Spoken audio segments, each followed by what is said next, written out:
Hi everyone, it's so nice seeing you back on my channel, especially because today is one of my favorite days, which is the book club. I want to tell you about this book. The book is called The Midnight Library and it's written by Matt Haig. I would have put in 4 out of 5 stars for this book. It was pretty good, but the ending and the second half of the book was a little bit too predictable, on my opinion. The idea of the book is just amazing. I just wish the ending was a little bit less obvious. I would just tell you a little bit about the idea, not to get you any spoilers, because this is a fictional book and I don't want to tell you any spoilers of the fictional books. I would just like you to read them if you have time. Of course, if we are reading this time the non-fictional book, then obviously I will tell you the main ideas of the book and everything, so you don't have to read it. How I see the main idea of the book, The Midnight Library, is that while we are alive, we have a million possibilities of what our life will look like. The smallest decision that we are making can seem so insignificant at the moment of making it, but have a huge impact on the result of our life or on the way our life will go. Like, for example, drinking tea or coffee for breakfast or going out with your friends or staying at home, These kind of decisions that we are making every single day of our lives, they are the ones who are forming our lives, who are forming the outcome of our lives. So while we are alive, we can literally have a million, even more possibilities of the outcome of our lives. So basically, because we have so many possibilities, there are millions and millions of lives that we can be living. I don't know, for example, I decide to go out with my friends instead of staying home. Then I talk to them, we go up with some incredible idea of the new startup, we make a startup, we are millionaires. Or instead I stay home and I read a nice book. I get inspired and I write my own book, Every single decision is so important into shaping our lives. I remember when I was a teenager, people just started talking about the suicides. For example, till now, I guess in Russia, we don't talk about it. You suffer, you're depressed.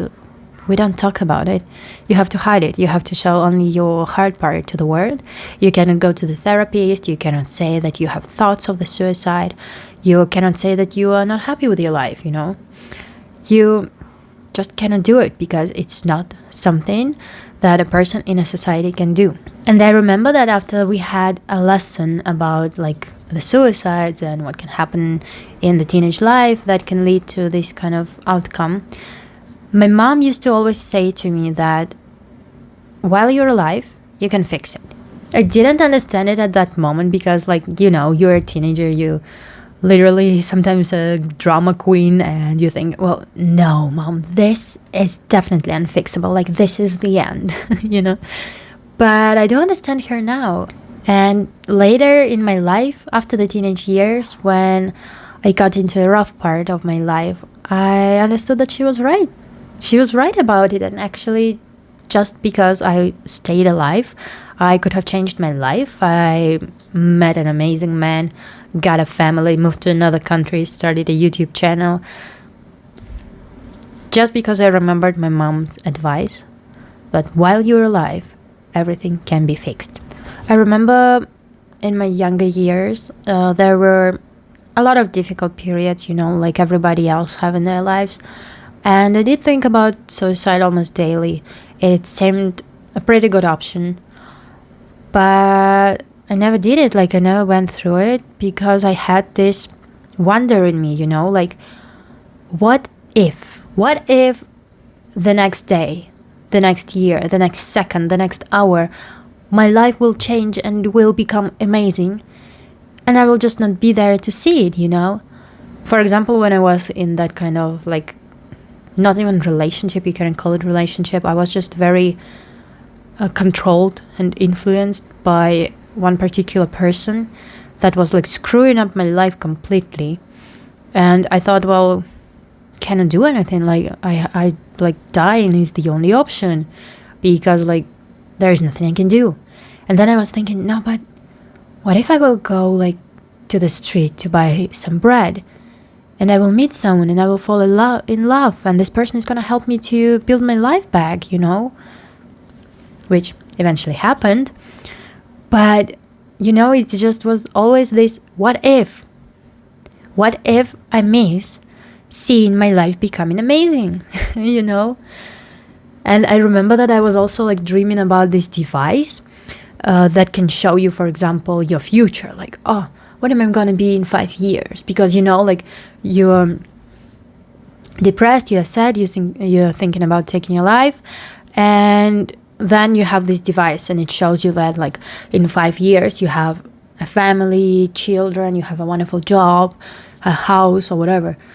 And you're going to be like, well, yeah, I guess it's not that bad.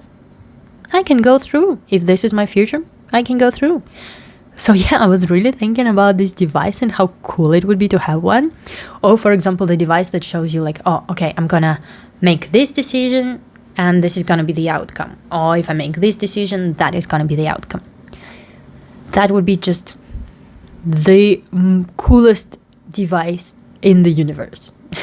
Like I said, I'm not going to tell you a lot about this book. I really want you to read it. You can even leave it like in the middle of the book if you're going to understand what's happening and you will lose interest. But read it because it's really, really inspiring. And I'm glad that I got my hands on the book, such inspiring, and this one. And definitely after reading it, I had this feeling in my chest that, well, yeah, like everything is possible. Like I have so many opportunities in my life. I have so many possibilities. And it's exciting, you know, it's not scary.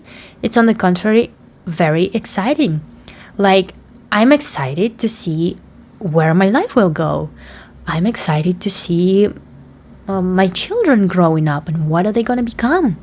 I'm excited to see where are we going to live in the next 5 years, you know. So now, for example, when I'm making a decision, I'm always thinking back like in this book, and I'm like, well, that's exciting. Let's see, I'm going to make this decision. Let's see what's going to happen, you know. So yeah, definitely read it. The language of the book is just amazing. It's easy, it's light. I loved it. Like I said, the only minus for me was that it became a little bit more predictive and the obvious ending. But all in all, like I said, 4 out of 5. Definitely inspiring. Definitely going to my shelf for my children to read.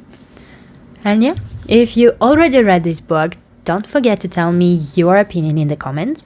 And if you haven't, well, give it a try maybe. I will give you the link to the book where I bought it, because, you know, it's a good edition. I liked it. So maybe you will want to have a physical copy of it too. And thank you so much for joining me today for the video. And I'll see you next time. Bye bye.